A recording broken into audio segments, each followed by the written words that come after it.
Bonjour à tous. Alors aujourd'hui j'ai décidé de vous faire une vidéo un peu spéciale. Je pense qu'il va en avoir 3 comme ça.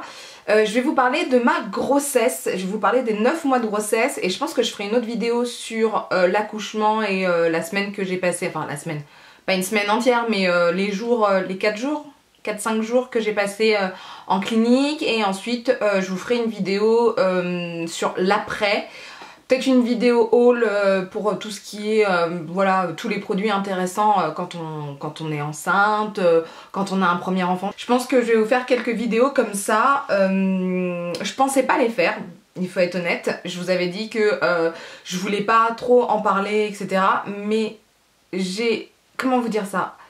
J'ai l'impression que on nous a menti de A à Z en fait. Voilà, on nous a menti de A à Z. On nous a menti sur les 9 mois de grossesse, on nous a menti sur l'accouchement, on nous a menti sur l'après-accouchement, on nous a menti sur plein de choses. J'ai pris des notes, il y a plein de notes là, c'est un peu fouillis. En plus je suis un peu fatiguée donc je ne sais même pas si je vais pouvoir me relire correctement. Mais... déjà avant de lancer cette vidéo, juste pour vous dire que c'est ma vision de ma grossesse. Il faut que vous sachiez si par exemple vous allez avoir un enfant, là, le premier enfant ou quoi que ce soit, toute grossesse est différente et en plus de ça on ressent notre grossesse différemment. Donc voilà, ça va dépendre des caractères, ça va dépendre de votre vie, ça va dépendre de votre corps, ça va dépendre de plein de choses. Déjà on va tout remettre dans le contexte. Qui je suis, enfin comment je suis plutôt. Je suis plutôt une femme, on va dire, assez solitaire et indépendante, c'est-à-dire que j'aime bien mes moments où je suis toute seule. Je vis avec mon mari depuis plus de 10 ans, ouais, plus de 10 ans. Au début on n'avait pas les mêmes horaires, donc je le voyais pas le soir ou quoi que ce soit, ce qui fait que j'ai gardé un peu cette indépendance là, ce côté solitaire, c'est-à-dire que on ne passe pas toutes les soirées ensemble, on aime bien être chacun de notre côté. Par exemple moi je vais être devant ma télé, lui devant son ordinateur, moi devant mon ordinateur, lui devant son ordinateur. On aime bien s'accorder, aller 2-3 soirées tranquillement, séparément, ça nous fait du bien. J'aime bien aussi être seule certaines fois, je n'aime pas être tout le temps accompagnée, j'ai besoin de me ressourcer, on va dire ça comme ça. Et en plus de ça, j'aime bien être indépendante, c'est-à-dire ne pas demander tout le temps de l'aide, j'aime bien oui, me débrouiller toute seule, j'aime bien décider si je veux aller là, bah j'y vais. Voilà, j'aime bien avoir ce contrôle-là. En plus de ça, je suis une personne qui adore le contrôle, qui adore contrôler tout ce qui peut être contrôlable. Alors je ne contrôle pas les êtres humains, ce n'est pas possible, j'en ai conscience. Mais par exemple les situations doivent être organisées, je dois m'y prendre à l'avance. J'ai en plus de ça un caractère un peu stressé mais qui ne se voit pas. C'est-à-dire que on va pas voir que je stresse mais je vais vous faire des crises d'angoisse ou des trucs comme ça, hein, voilà. C'est génial. Voilà, j'ai besoin d'avoir une sorte de contrôle, de plan B, de plan C, de plein de choses comme ça. Et c'est vrai que la grossesse, ça a beaucoup chamboulé beaucoup de choses, il faut être honnête. Mon mari et moi, on a pris la décision, ça va faire un moment d'avoir un enfant. C'est vrai que quand on a acheté la maison, on a eu l'idée de prendre plusieurs chambres, parce qu'on s'est dit que si on allait construire une famille, ce serait intéressant. Et moi j'attendais vraiment le bon moment, vraiment le bon moment, c'est-à-dire que je voulais quand même profiter de ma vie avant. Je voulais quand même trouver le bon travail avant, parce que pour moi c'est pas chez McDo ni chez Leclerc que j'aurais pu être enceinte, parce que c'est très compliqué physiquement et c'est pas du tout le même délire que chez Sephora. En tout cas dans l'entreprise dans laquelle je suis, dans le magasin dans lequel je suis, je trouve quand même que les femmes sont quand même mises à l'honneur, et donc le côté maternel aussi. Donc ça c'est quand même cool. Et puis il faut le dire aussi, j'ai une équipe qui a été super sympa avec moi, mes collègues ont été adorables. Ce qu'il faut savoir aussi, si vous regardez cette vidéo et que vous êtes un peu genre vous voulez pas parler de choses un peu dégueulasses, etc. et bah zappez. Parce que moi je vais dire directement ce qui s'est passé. Si c'est dégoûtant, c'est dégoûtant. Si ça peut choquer les mœurs, bah j'en suis désolée. Mais je vais dire ce que je pense, parce que je pense sincèrement qu'il y a des choses qu'on devrait savoir avant de se lancer dans cette aventure-là. Même si c'est une très bonne aventure, même si c'est adorable, il y a des choses auxquelles il faut être préparé. Voilà. Alors, on va commencer par le début.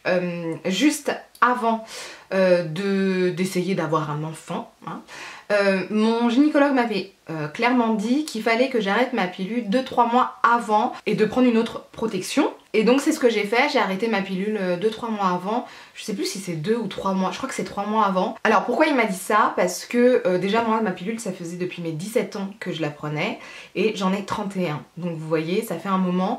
Et on peut avoir quelques problèmes, genre des fausses couches ou quoi que ce soit, si on n'arrête pas sa pilule en amont. Donc c'est un peu problématique. Donc j'ai arrêté ma pilule.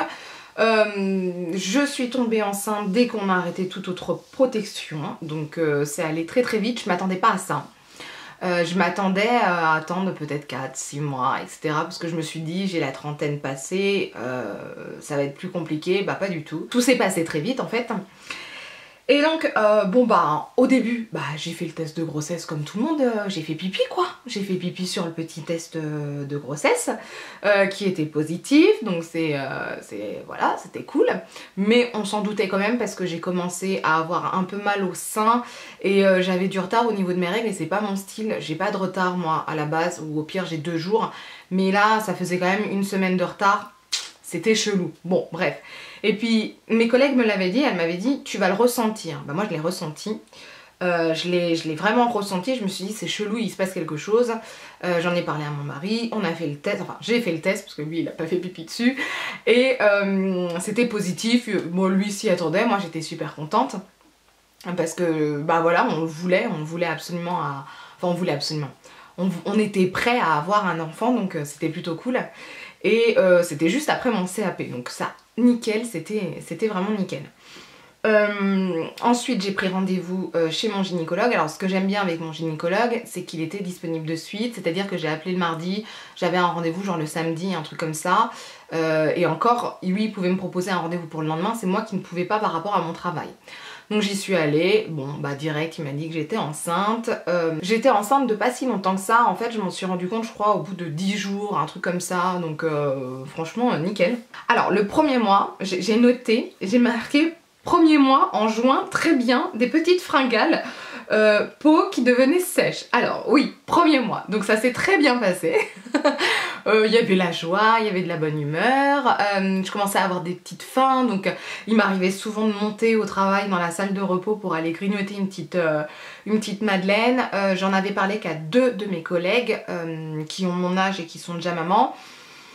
J'en ai pas parlé directement à tout le monde au travail parce que déjà c'est vrai qu'on aime bien attendre les 3 mois parce que il y a plus de fausses couches avant de passer le cap des 3 mois. Donc je trouvais que c'était... voilà, j'avais peur que ça porte malheur en fait, tout simplement. Je voulais quand même que quelqu'un le sache au travail parce que s'il m'arrivait quoi que ce soit, ou s'il arrivait quoi que ce soit, qu'on sache que je suis enceinte et pas... voilà, on sait jamais. Bref, j'ai préféré leur dire. Et puis en plus, bah, ce sont les collègues avec lesquels je suis le plus proche, donc ça me semblait logique. Ensuite, 2e à 5e mois, c'est-à-dire juillet, août, septembre, octobre, ça a été une autre part, voilà, c'était un peu plus compliqué. Traduction. En juillet, j'ai commencé à être nauséeuse, mais à un point, comment vous dire, je pouvais plus faire les courses. Alors ce qui est étrange, c'est que j'ai pu aller chez Sephora, j'ai pu travailler correctement, c'est juste qu'il y avait des parfums comme Angel, comme Shalimar, comme Eau du Soir de Sisley, mon dieu, que je ne pouvais pas sentir. Et il y avait des clients, alors c'est atroce à dire, ceux qui sentaient le café, la cigarette, voilà, ceux qui avaient des odeurs comme ça, je pouvais pas les servir en fait. Donc gentiment je disais à mes collègues qui étaient au courant, est-ce que tu peux me remplacer, j'ai soif, un truc comme ça. Voilà, je trouvais une excuse, elle comprenait, et en même temps ça vexait pas la cliente parce que ça peut être quand même vexant, et moi je voulais pas vexer la cliente, c'était pas de sa faute, c'est moi qui suis enceinte, c'est de la faute de personne, hein, j'ai envie de vous dire, mais je voulais pas non plus vexer la clientèle. Avec ces nausées, il y a eu une perte d'appétit, puisque les aliments que je mangeais, je n'aimais pas leur odeur, j'aimais pas leur goût, il y a des... odeurs comme les oignons et l'ail, ça passait pas du tout. Et mon mari adore utiliser l'oignon et l'ail dans ses dans ces plats, donc ça a été catastrophique. Le jus d'orange, je pouvais plus en boire. Banane, il y avait des produits comme ça, la banane, je pouvais plus. Le chocolat, ça me dégoûtait alors que je suis une grosse gourmande. Le sucre me dégoûtait, j'étais plus attirée par le salé. J'ai pas pris de poids de toute façon au moins jusqu'au 7e mois, un truc comme ça, 8e mois. J'ai pas pris de poids, voilà. Déjà, au début, si je me rappelle bien, j'ai maigri. Donc c'était quand même assez bizarre pour moi parce que je pensais que j'allais quand même prendre. Mais en fait j'ai maigri suite à ces nausées, suite à voilà, ce dégoût de la nourriture, cette fatigue aussi, j'étais très fatiguée. Il m'arrivait certaines fois le dimanche de rester mais toute la journée au lit, c'est-à-dire que je me levais pour essayer de prendre un petit déjeuner qui était pas bon. Je pouvais plus prendre de café, je prenais juste un jus de multifruits et encore je crois que je sais même pas si je prenais le jus multifruits. Certaines fois je prenais juste quelques madeleines quoi, c'est tout. Je me recouchais, j'essayais de manger le midi mais ça me dégoûtait et je me recouchais et je me relevais le soir et je me recouchais. Voilà ce que je faisais. J'étais mais fatiguée, mais de chez fatiguée. Heureusement j'étais à mi-temps chez Sephora donc ça s'est pas ressenti au travail. Après à 35 heures je sais pas comment ça se serait passé, je vais être honnête avec vous parce que je faisais beaucoup de siestes, il faut le dire. En plus d'être très fatiguée, j'ai eu des contractions. Alors oui, ça c'est bizarre aussi, ça on m'avait pas du tout prévenu. C'est-à-dire que j'ai eu mais super mal au niveau du bide, mais c'était atroce. C'était comme si j'avais mes règles, mais genre ça faisait... c'était un truc atroce. Et encore moi mes règles elles me font pas mal, donc je comprenais pas ce qui se passait. J'en ai même crié certaines fois et en fait mon gynécologue m'a dit que c'était tout à fait normal puisque bah, il se passait des choses à l'intérieur de mon bidou et il fallait laisser de la place, donc c'était des contractions tout à fait normales. J'ai dû régler ça avec du Spasfon et ça s'est très bien réglé avec, mais j'en prenais quand même pas mal par jour. J'avais ça au travail, il fallait que j'aille m'asseoir, etc. Donc au bout d'un moment, bah, je l'ai dit au travail, j'ai dû le dire au bout du 3e mois, voilà, tout simplement, parce que en plus je partais en vacances et quand je revenais, fallait quand même que le planning soit fait en conséquence de ma grossesse, puisque je ne pouvais plus faire de livraison. Je ne pouvais plus porter de choses non plus trop lourdes et en plus de ça chez Sephora par exemple on a des pauses à partir du 3e mois donc voilà. En plus de tout cela j'ai commencé à être essoufflée alors que j'avais pas pris de poids, alors c'est tout à fait normal aussi. Bon faut pas être trop essoufflé non plus mais un peu c'est normal. C'est ce que le médecin m'a dit aussi, donc bon c'était un peu compliqué psychologiquement aussi parce que j'avais l'impression que je pouvais rien faire, que j'étais un déchet de la nature et que en fait la grossesse c'était pas joyeux, voilà. Donc ça a commencé quand même comme ça ma grossesse, avec ce côté ouais je peux rien faire, je suis coincée, je dors tout le temps, j'ai pas faim, il y avait rien de bien en fait, parce que moi en plus je suis une grosse gourmande, j'adore manger etc. Et là ça m'a fait un choc, et puis cette fatigue, ces crampes etc. c'était atroce, vraiment c'était vraiment très dur à gérer, à vivre. Psychologiquement c'était très difficile. Je pense que de toute façon ma grossesse s'est très bien passée physiquement, mais c'est tout ce qui est psychologique qui a été très dur pour moi. En plus de ça, je me suis pris un bouton de fièvre, vous étiez tous au courant, hein, vous aviez vu lors de mes vidéos. Et c'est vrai que le bouton de fièvre en plus n'a pas arrangé les choses puisque ça faisait mal. Mais alors, le truc, alors c'était là si je me rappelle bien. Vous voyez, en fait ça aussi, il faut savoir que petit à petit on oublie les mauvaises choses. Et on garde que les bonnes choses. Et je pense que c'est pour ça que personne nous en parle, parce que les gens zappent en fait. Mais là il me reste encore des souvenirs, donc je vous dis tout, mais vraiment tout. Donc j'avais eu là le bouton de fièvre, ça augmentait, c'était atroce. En plus on vous dit, bah non vous êtes enceinte, on peut pas vous donner de médicaments. Alors ça c'est le truc qui est énervant, parce qu'en fait on est enceinte, on est en train de souffrir mais on peut rien vous donner. Bah non, je suis désolée, c'est pas possible. Donc heureusement j'ai encore une fois vu mon gynécologue qui m'a donné des médicaments. Donc j'ai eu des antibiotiques, hein, c'est ça, ouais, voilà, des antibiotiques qui n'étaient pas recommandés lors de la grossesse, mais par rapport aux problèmes qu'il y avait, voilà, ils ont pesé le pour et le contre et il valait mieux que je prenne des antibiotiques. Donc j'ai eu les antibiotiques et mon bouton de fièvre est parti et a laissé une trace, comme ça je me rappellerai toujours de ma première grossesse. Voilà. Donc vraiment jusqu'au 5e mois ça a été très compliqué. Voire 6e mois, parce que après en novembre je suis tombée malade, j'ai attrapé un rhume. Alors d'habitude moi un rhume je prends du Dolirum Pro et puis ça passe au bout de 3 jours. Là je peux pas prendre de Dolirum Pro, juste du Doliprane et c'est génial et ça ne passe pas. Et ça passe pas et ça a fait un effet vraiment grippal, ouais voilà. J'avais l'impression d'avoir la grippe en fait. J'ai pas pu bouger du lit pendant 2 jours, etc.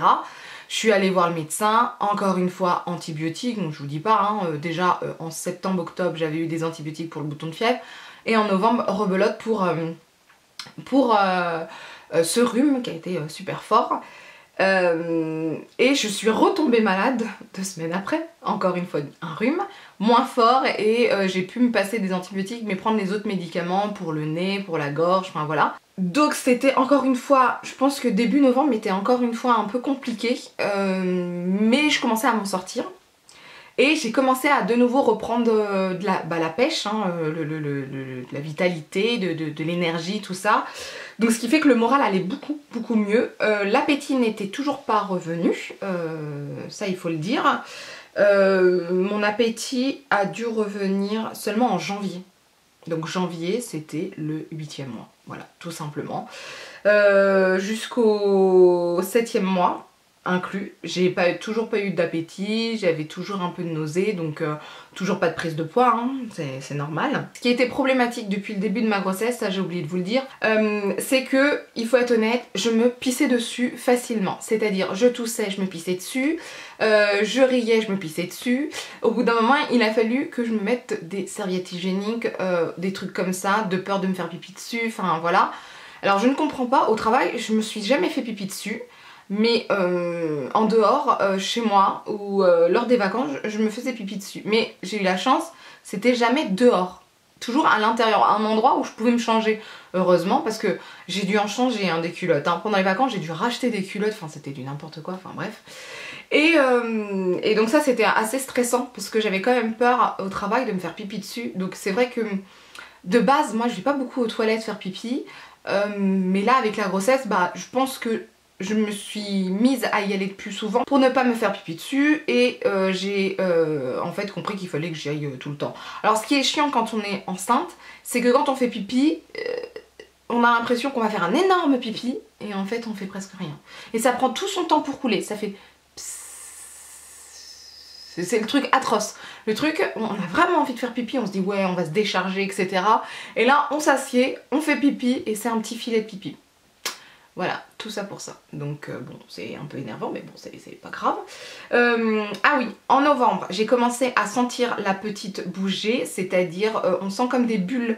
Alors moi je l'appelais Fanta, mes collègues l'appelaient Coca, on lui donnait Sprite, parce que ça fait comme des petites bulles, c'était trop mignon, de boisson gazeuse.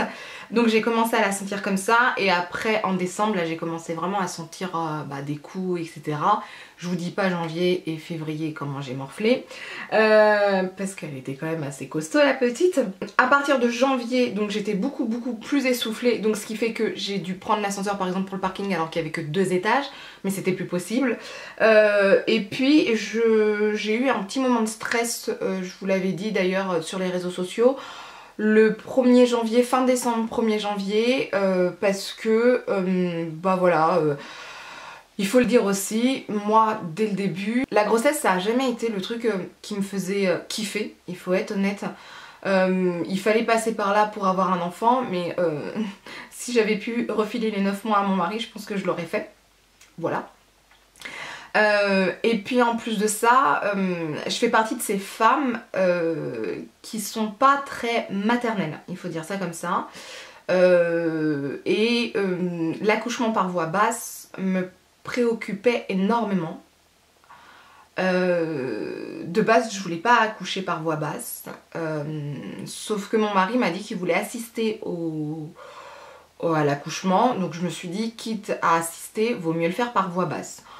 En fait ça a servi à rien puisque j'ai fait une césarienne, et le fait de savoir que j'allais faire une césarienne, que j'allais avoir une césarienne, ça m'a déstressée aussi, ça m'a réconfortée, ça m'a fait du bien, ça... Comment vous dire ça? je me sentais plus capable d'avoir une césarienne que d'accoucher par voie basse. Pour moi, un accouchement par voie basse, c'est risque, je sais pas pourquoi, c'est risque d'avoir d'énormes soucis, voire de mourir, enfin je sais pas pourquoi. J'ai une image de l'accouchement par voie basse qui est pas positif, et puis pousser, attendre, etc. Je me voyais pas faire ça, je vais être honnête. Même quand c'est déclenché, il faut attendre. Il y a d'autres femmes qui n'ont pas besoin d'attendre, ça va comme une lettre à la poste, et il y en a d'autres qui doivent attendre. Moi, je me voyais pas attendre, je me voyais pas souffrir, je me voyais pas tout ça. Enfin, vraiment, je me voyais pas tout ça au moment de l'accouchement en tout cas. Je savais qu'avec une césarienne, j'allais morfler après, mais au moment de l'accouchement, j'aurais pas eu cette douleur. Vous voyez? Enfin, je sais pas si c'est compréhensible ou pas. Donc, ce qui est problématique quand on dit ça, parce que moi je ne cache pas mes sentiments, mes envies, etc.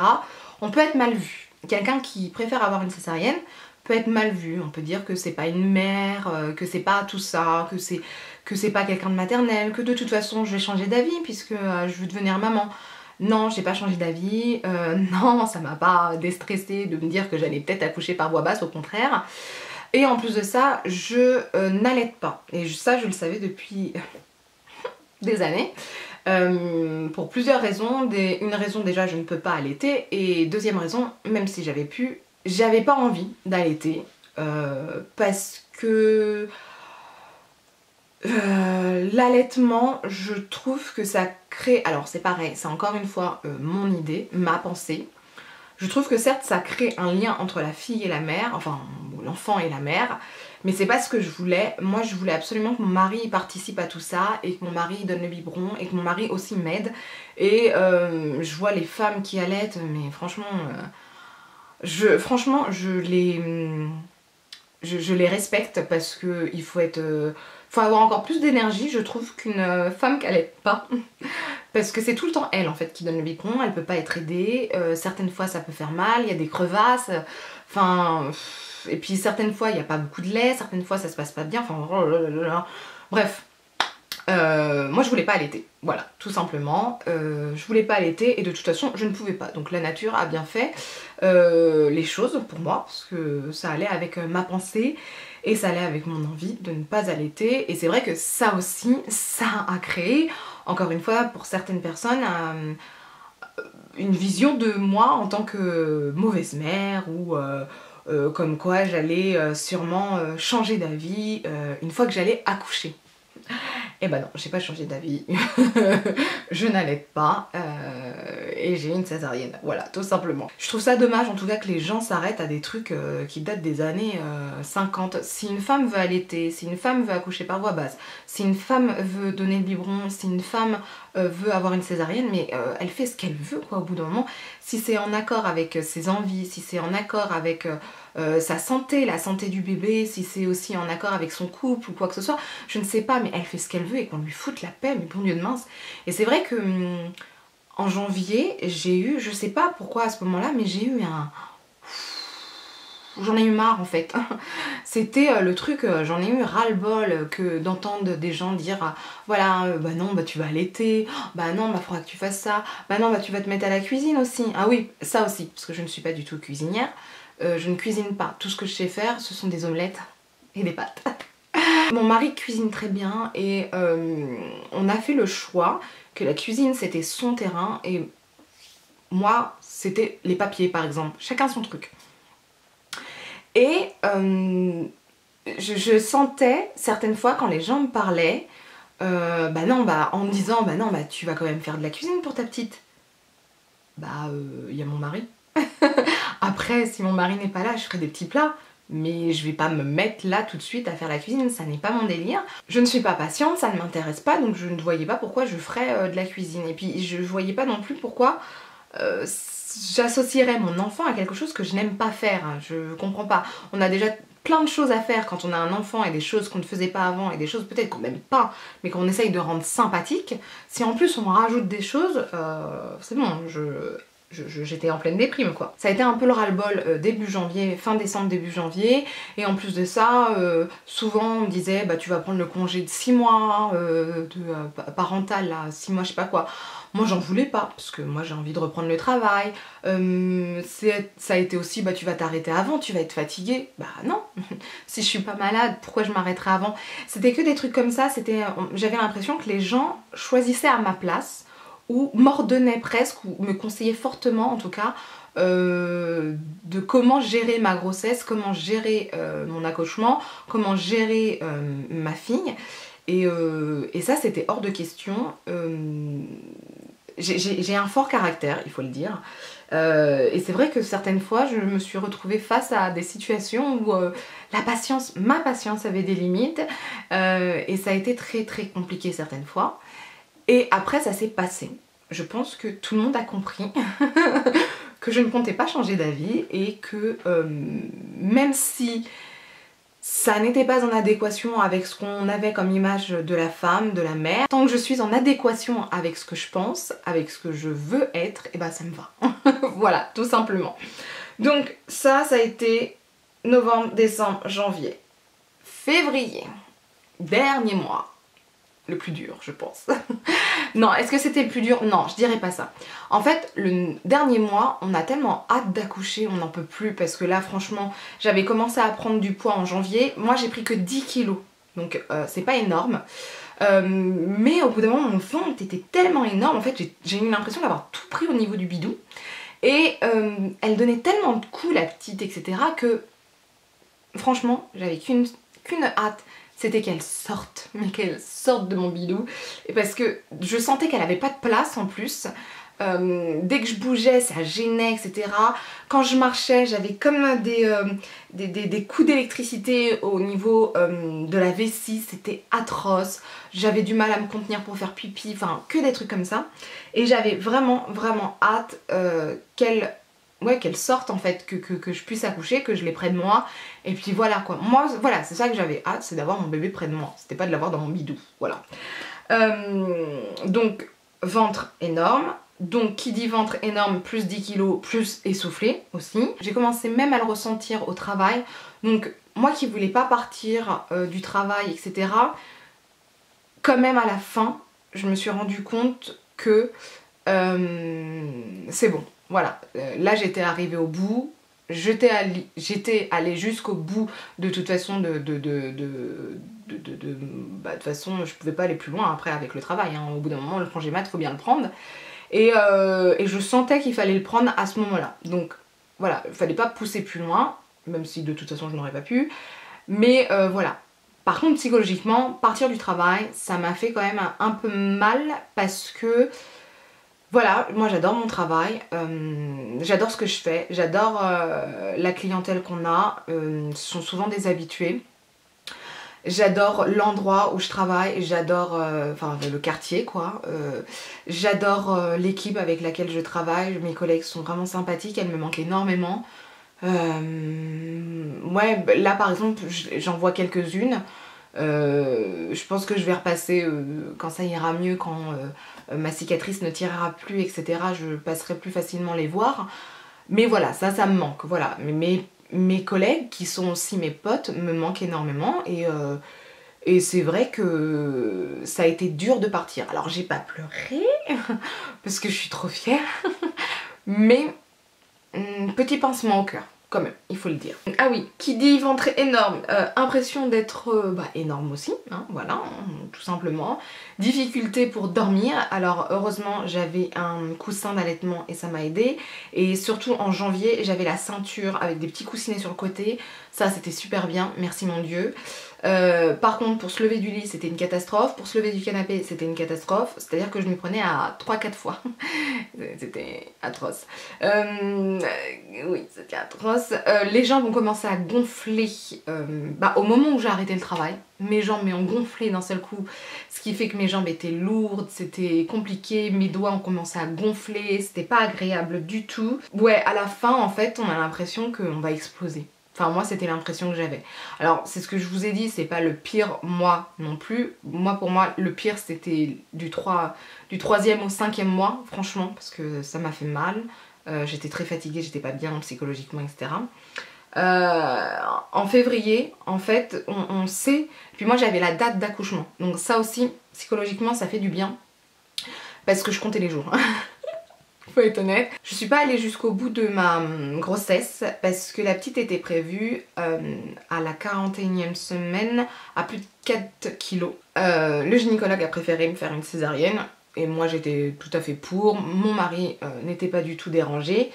Donc je savais que j'allais accoucher en avance à 38 semaines et 2 jours et que j'allais pas attendre jusqu'à la fin. Une grossesse, surtout quand les gens vous disent « Oh, mais la grossesse, les femmes enceintes sont toutes merveilleuses !»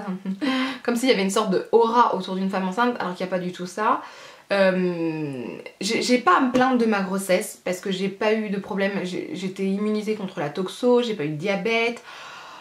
J'ai juste eu à la fin le streptocoque B là, je sais pas quoi, qui m'a d'ailleurs causé problème après, je vous expliquerai dans une autre vidéo.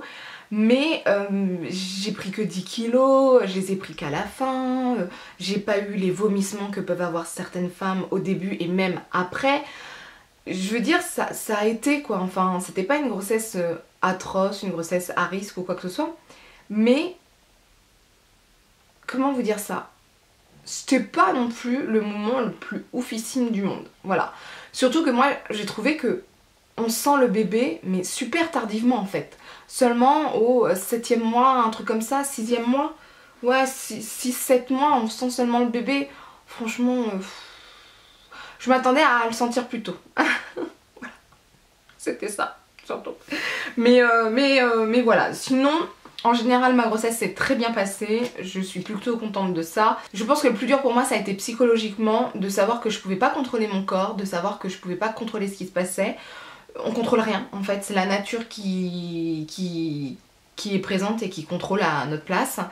C'est pour ça que j'ai été contente de savoir la date et de savoir comment allait se passer mon accouchement. C'était le seul contrôle que j'ai pu avoir. Et puis en plus de ça, ce qui est casse-bonbon aussi, il faut le dire, hein, c'est que souvent la femme enceinte elle souffre et les gens s'intéressent que au bébé. Voilà.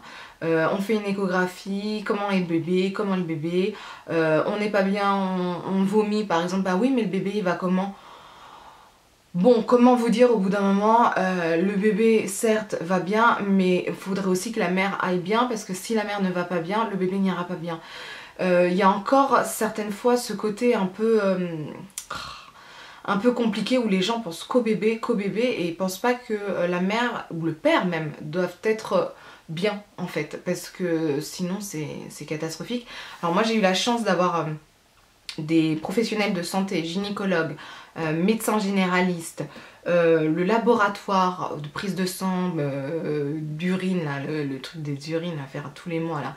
Parce que ça aussi il faut le savoir, prise de sang et analyse d'urine à faire tous les mois, à jeun certaines fois, beaucoup de fois même, et c'est très compliqué aussi à gérer. Tous ces professionnels de santé, les sages-femmes, etc. ont été adorables, il faut le dire, et ont beaucoup pensé aux parents et à l'enfant, pas juste à l'enfant. Parce que après, on a cette sensation qu'on est juste un ventre, juste un utérus et qu'on n'est rien d'autre. Voilà. Et qu'on est juste là pour procréer. Et c'est pas agréable comme sensation. Véritablement pas agréable de se sentir vue comme ceci. Je pense que une femme c'est pas juste un utérus, un homme c'est pas juste des spermatozoïdes et je pense que il faut prendre en considération tout ça. Donc certaines fois ça fait du bien de voir des professionnels de santé qui vous font du bien comme ça. Ce qu'il faut savoir aussi, et je pense que ça a contribué à mon stress, c'était que la chambre de la petite n'était toujours pas prête 2 semaines avant que la petite arrive. Ouais. Comment vous dire ça? J'aurais dû bouger un peu plus mon mari, je pense. J'aurais dû peut-être m'engueuler avec, je ne sais pas. Mais j'aurais dû faire quelque chose, ce qui fait que vraiment tout a été fait au dernier moment.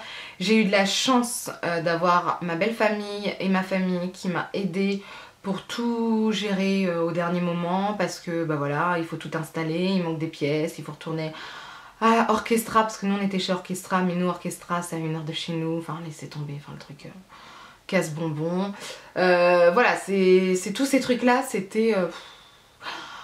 comment vous dire, c'était du stress en plus. Alors je vous dis à la fin, franchement 2 semaines avant l'accouchement, j'en avais plus rien à faire. Je me disais ça doit être fait, je disais à mon mari ça doit être fait, tu te débrouilles.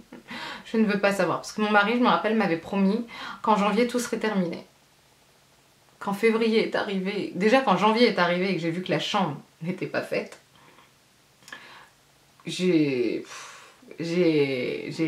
non, j'en pouvais plus. Je vais être honnête avec vous, j'en pouvais plus.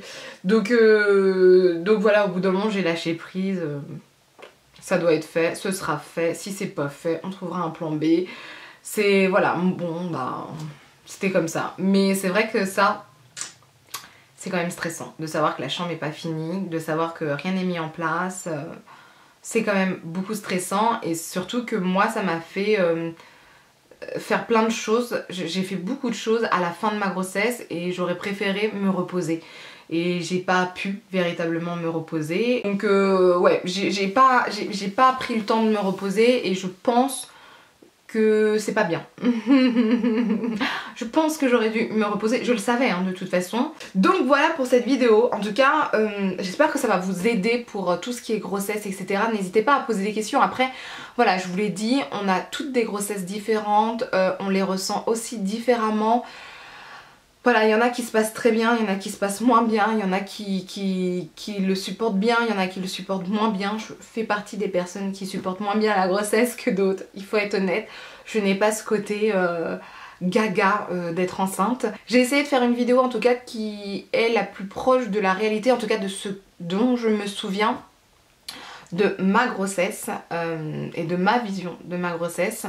Voilà, c'est pas toujours rose. Être enceinte, ça peut être super magnifique si on kiffe à 200%. Il y a des femmes qui adorent être enceintes et il y a des femmes qui aiment ces 9 mois de grossesse beaucoup moins. En tout cas, dites-moi vous, si vous êtes maman, comment ça s'est passé, si c'était bien ou pas, j'aimerais bien savoir parce que on se sent un peu seul certaines fois, c'est vrai, on sait pas trop. En plus on a les... certaines fois des conseils de nos parents, beaux-parents, mais ça date d'il y a tellement longtemps que on dirait que c'est l'époque des dinosaures et puis faut dire aussi qu'on oublie beaucoup de choses.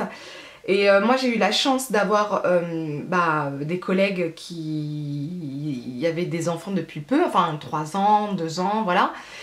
Et c'était cool de partager avec elles, donc c'est pour ça, n'hésitez pas à partager pour me dire, voilà, si ça vous a... Si les 9 mois de grossesse se sont très bien passés, si ça a été un peu plus dur, si vous avez ressenti aussi cette vision de la femme enceinte où de toute façon t'es enceinte, tu peux pas être triste. T'es enceinte, tu vas avoir un enfant, tu peux pas être triste. Bah si. si, mon corps est en train de changer, je peux plus manger, je suis fatiguée, j'ai une sale gueule, si je suis triste. Donc voilà, c'est comme ça, voilà. Donc en tout cas ouais, dites-moi si vous avez aimé cette vidéo pour savoir si je fais le reste ou pas, j'ai envie de vous dire. En tout cas, n'hésitez pas à lever les pouces vers le haut, à partager la vidéo parce que plus on est de fous, plus on rit, et à vous abonner pour ne rien rater. Sur ce, je vous dis à bientôt, bye.